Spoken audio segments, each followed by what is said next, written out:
This is part 4 of our human research subjects. It fits right into here. You already watched about a history of unethical research, then the foundations, the principles on which research rests, and then the code that emerged from that. And now we're talking about some really practical stuff, putting ethics into practice. So this is part 4. And so the first thing to be aware of is that there have been a set of laws based on the Belmont Report. In the Belmont Report you learned about in the last section that apply to research conducted, supported, or regulated by the federal government. And these laws mandate, in particular, an institutional review board to make sure that everyone follows research protocols and scouts out potential ethical problems. So this IRB is every place that conducts research, every institution at which research is conducted needs to have this review board. We have one here at Diné College, and there are some guidelines for who needs to be on the institutional review board. 2 or 3 year terms, but members can stay longer. And members have to be diverse. Like, we can't have the members who are all people who think the way we do. We need to have different perspectives. So first off, we need to have people who are qualified through experience, expertise, and diversity, as I just said. So 5 people at least. That's our quorum here at Diné College. You have to have men and women, both represented. You have to have people representing different professions. So we can't have everybody just in psychology. We need to have some people in other social sciences, maybe someone in education, someone in the sciences, the biological sciences. And then we need to have someone who's not from a scientific discipline to take on the understanding of how other non-scientists would perceive this work or the ethical violations. And we don't want to get caught in sort of like institutional agreement or groupthink. And so we have to have someone who's not even affiliated with the institution. And they all have to be qualified, so able to review research involving vulnerable subjects. And they can't have a conflict of interest. That is, they can't be paid to, say, be a part of it. Or if I am proposing research, I can't be part of the committee reviewing my own research. So that's what we mean by that. So it's independent of the research, and primarily the goal is to protect the rights and welfare of human subjects. So here at Diné College, I've been the chair for about a year now, and we do have a really nice diverse membership. We actually want to include a student representative as well, someone who's had their research class and is familiar with this, because we think that would be a good perspective to hear from. We don't have one right now. And then for here on the Navajo Nation, there are even extra protections. So there has to be a separate IRB for the Navajo Nation, and that's a different process. And anyone who's a faculty at Diné College has to also go through the Navajo Nation IRB, or RRB, they call the Research Review Board. And students don't need to go through that process, but because the faculty is presumed to be able to make those judgments. So then the APA Ethics Code, so this is specifically related to psychology. And this is specifically what they say in Standard 8. That first off, there has to be informed consent, and it has to be in writing and signed. So there has to be something people signed. So they have to be informed of their rights. We'll look at that more in a minute. If there is deception, such as that we discussed in the Milgram study, for example, it has to be justified by possible benefits and has to cause minimal risk to participants. Debriefing must fully explain, assess, and treat any possible psychological stress that's endured, or of course physical stress. Non-human animal subjects, separate procedures are in place for non-human animal subjects. We don't yet have this process here at Diné College, so approval for that sort of work would have to take place elsewhere. And then scholarly integrity just means that you want to retain the confidentiality of your participants, but you can't just hide your data and say no one else can see it. And the reason for that is that others have to be able to understand that you're evaluating those data accurately. And so we have to share, or have, at least with quantitative data, we have to have what's called transparency, so that other people can see your data and agree that you've drawn the right conclusions and done the right analyses. So who is protected? So interestingly, living individuals are all protected. So any living individuals, but also if the data originate from living people.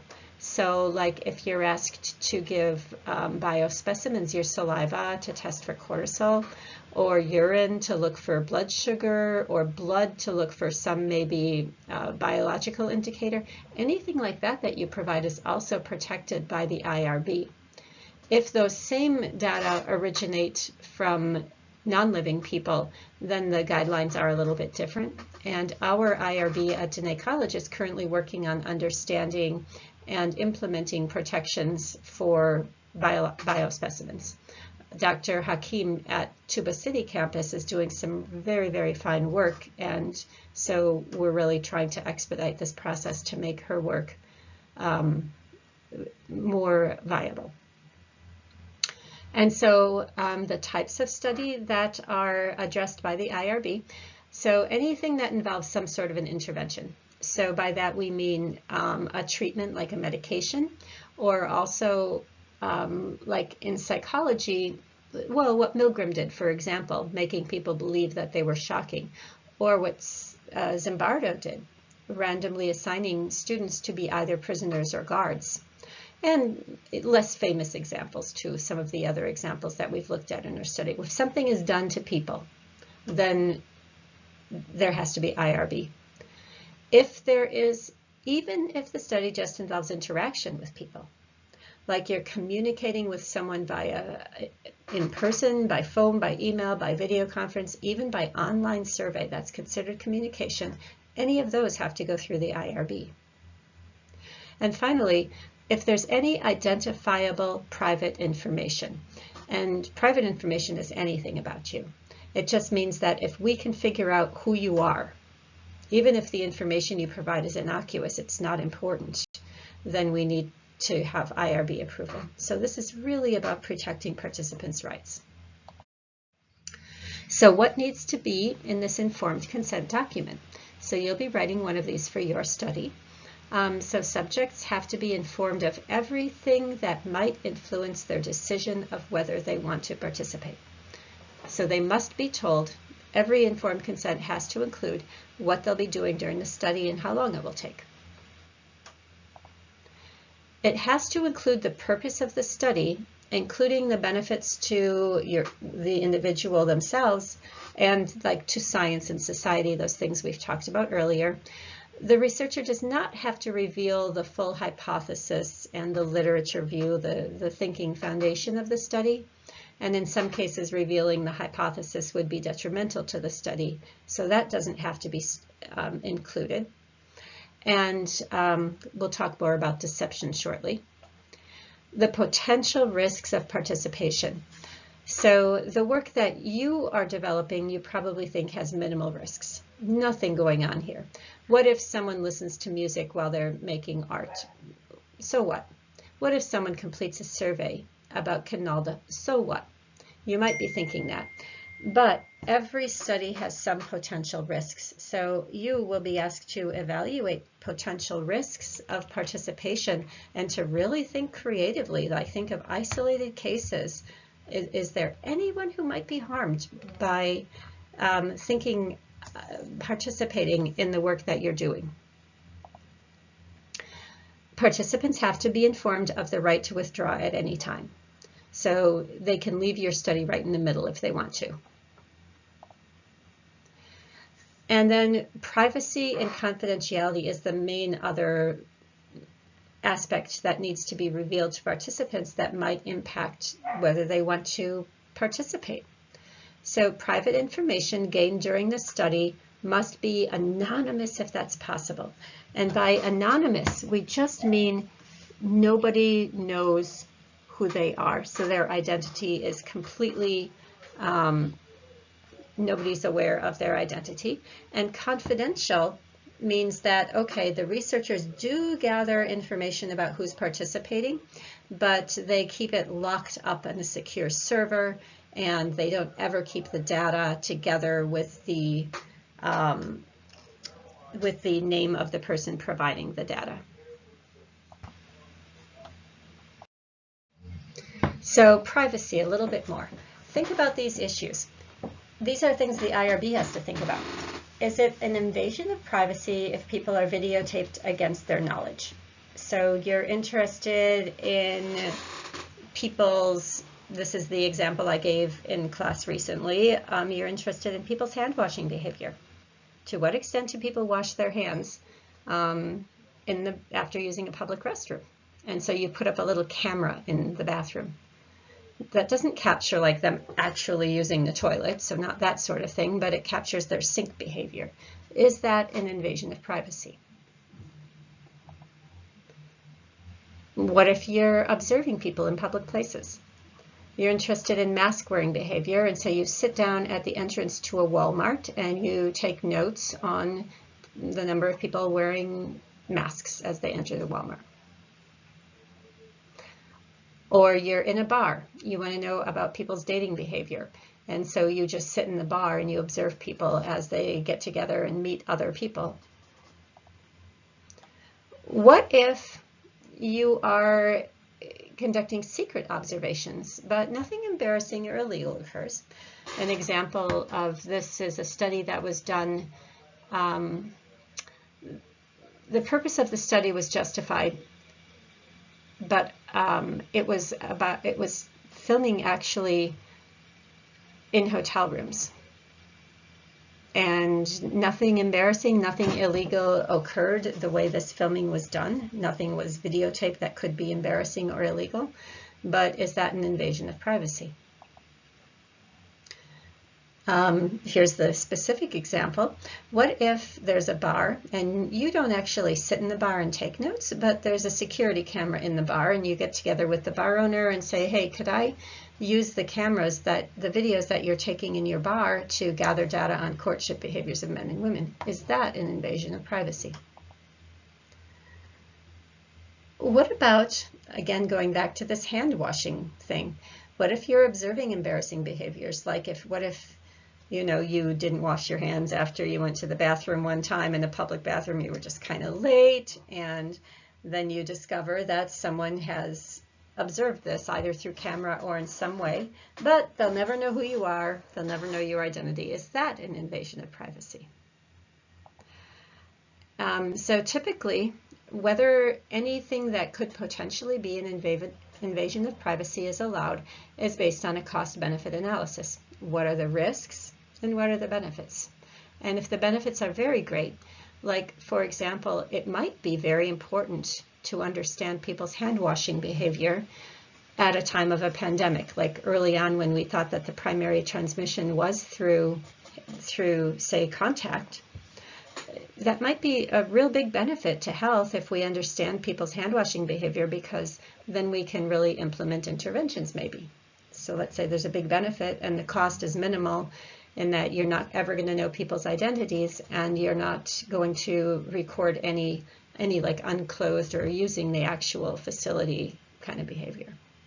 So most researchers would consider all of these, though, to be an invasion of privacy, except number 2, sitting in the entry to the Walmart observing people. So yeah, these are difficult decisions the IRB has to make. So next we have to think about vulnerable populations. So some of the examples, remember, used very vulnerable. Remember the study that used orphan children? Double vulnerability. They're children, they have no advocates, and they're orphans, so emotionally vulnerable. So there are extra protections in place. So any populations that may be less capable of understanding or advocating for their own rights are protected by federal regulations. and these include children, people with mental illness or intellectual challenges, prisoners, targeted minority populations, like if they specifically decided to just use Navajo people. Well, in that case, Navajo people there would have to be a great deal of justification for why they're making that choice. And you can remember the Tuskegee syphilis study when the participants were Black people, Black males in particular. And so nowadays that wouldn't be acceptable. They would have to justify why they're doing that. But you may recall that during the COVID testing of vaccinations, many Navajo people were afraid to participate because they had the sense that maybe they were being targeted, that maybe the US government was trying to try out this dangerous vaccine on them in order to harm them. And so once you, as a researcher or researchers previous to you, violate a population, like by taking advantage in the way that happened in the Tuskegee prison study, it would take extra effort, generations and generations, to counteract the distrust that emerges from that sort of thing. And that's when we saw when the Navajo people hesitated to participate in many Navajo people hesitated to participate in the vaccine trials because of previous experiences of distrust.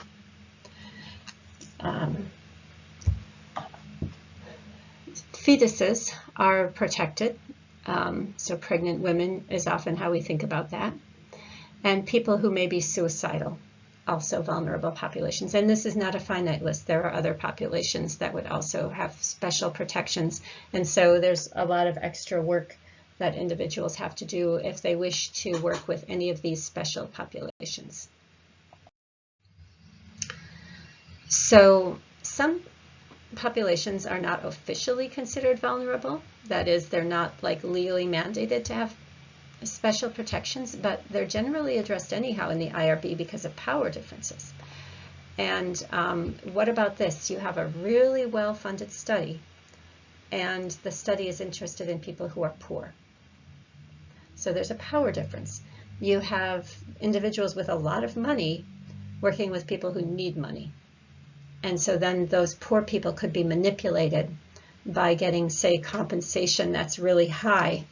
They might be motivated. If you're very hungry, you might take risks, long-term risks, in order to get food in this moment. That's what this states. If the compensation is too large, the participants, the poor people, might become involved because, dang, they need to pay the rent or they need to get groceries. And so this would be examined by the IRB to make sure that the compensation was not giving undue influence. There was a medical study that my daughter participated in when she was in college. I did not want her to, but they paid, and she was in college around 2005, I believe. 2006 is when she did this, and at that time they paid her $1,500 to come to this lab. She could do all her work and stuff, she just needed to come to this lab for a few days, and they were going to give her a medicine to try it out to understand the side effects. And for her, as a college student, she was poor, and the study was well funded, and $1,500 was a big motivation for her. And so, nothing seems to have come of it, but that was a pretty vulnerable situation for her. So professors and college students. So we don't think of college students as being a vulnerable population. You're smart, very capable individuals. However, when there's a power dynamic at play, like if your professor and the person who's giving you grades and determining whether you get your degree, that's a lot of power. And so compensation by grades or something like that would make these college students, well, we need to protect you. So we look at, I can't remember if I wrote the point down, so I'll state it here, but it might come up in print. If a professor is doing a study and they need to use college students as participants in the study. First off, no professor can recruit his or her own students. So someone else would have to step in and do any recruiting for this study. Secondly, if this professor is giving grades like extra credit to participate in the study, which often happens, they always have to provide an alternate way to earn that same extra credit, because otherwise the extra credit becomes an undue influence on a student who needs to improve their grades. And this is just what I said here. I couldn't remember if I had written it. So those are just some examples of power dynamics. If a doctor, a trusted doctor, cancer doctor, for example, wants their cancer patients to try out a new medication, that would be another example of a power dynamic. So the doctor is the expert, and people who trust their expertise are vulnerable. And so once again, we'd look carefully at that kind of power dynamic. Doctors, employers, if your employer wants you to participate, if a police officer, your parole officer, something like that. All of those would be power dynamics that we'd investigate. Now, a way that I've conducted research is using Amazon Mechanical Turk, MTurk. We talked about this in your section on selecting or recruiting participants, I believe. And as you know, this is a process which anyone, could sign up as a worker. And in order to earn money, you'd participate in surveys and you'd get cash. They'd pay you. And usually it's just surveys. But the problem is that compensation is often minimal and surveys can be long. And so is it ethical to use MTurk for the researcher's perspective? If the amount that I'm paying, let's say I'm going to have them do a 30-minute survey and I only have enough money to give each participant for their 30 minutes, I think $5 would be pretty big compensation, So they're receiving less than minimum wage. Is that ethical? I mean, I'm not forcing anyone, right? People sign up to be a worker of their own accord. I tell them in advance the survey is going to take 30 minutes. If they agree to do it, is that my problem? That's the kind of thing that the researcher might do. And the researchers, for their side, if it's an unfunded researcher, if it's you, for example, doing the research, you might not have a lot of money to compensate people. And so it's always like a balancing act that the researcher is doing. And then finally, this idea of deception. So you knew in the Milgram study, they did not tell participants what the study was. They told them it was a memory task. That's called deception. And deception is the intentional misleading of subjects or the withholding of full information about the nature of the experiment. And that is during the informed consent process. So you're actually not telling the individuals what the study is about.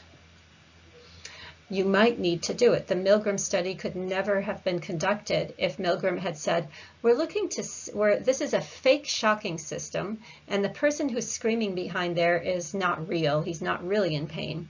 What we're interested in knowing is, if I tell you to shock them to death, will you actually do it? As soon as you tell people, you can no longer study it. And so this is a problem with a lot of psychology studies. It interferes with the ability of the participant to give informed consent, but sometimes it's necessary. So how does the IRB decide whether to allow it? So first off, the researcher has to justify that deception is necessary. And this approval would be contingent on the cost-benefit analysis. The benefits of this research study must outweigh the risks, and that relates to the importance of the study. The risk has to be minimal. So if the deception would cause the participants to, say, walk out in front of traffic and possibly get harmed, no way that would be approved. If the risk is minimal, participants might experience temporary distress. Maybe it would be allowed if it's important enough. So the risk can't be impacted by the deception. The risk can't be made greater by the fact that the deception is going to happen. And then finally, this idea of debriefing. Participants have to be debriefed after the study, and If I'm remembering correctly, that's coming up on my next slide. And incidentally, you'll see this in one of your quiz questions. When you ask participants how they feel about deception in research, typically they believe that deception is sometimes necessary in research. So that's the common belief, that they're not that bothered by it. And in fact, the aspect of the study that people are usually most bothered in are if like whoever's checking them in to participate isn't kind or courteous. Like that's the kind of thing that seems to bother them most. People seem to generally understand what's going on after the debriefing. But a little more at debriefing. Debriefing is a meeting or interview or conversation with each participant, either in a group like this or individually, depending on the nature of the experiment, right after it, in order to first make sure that you understand what happened and why they were deceived. So every forthright honesty, this would be scripted so that everyone is getting the same information. And then there would be a check, probing in many ways to see whether these individuals are okay.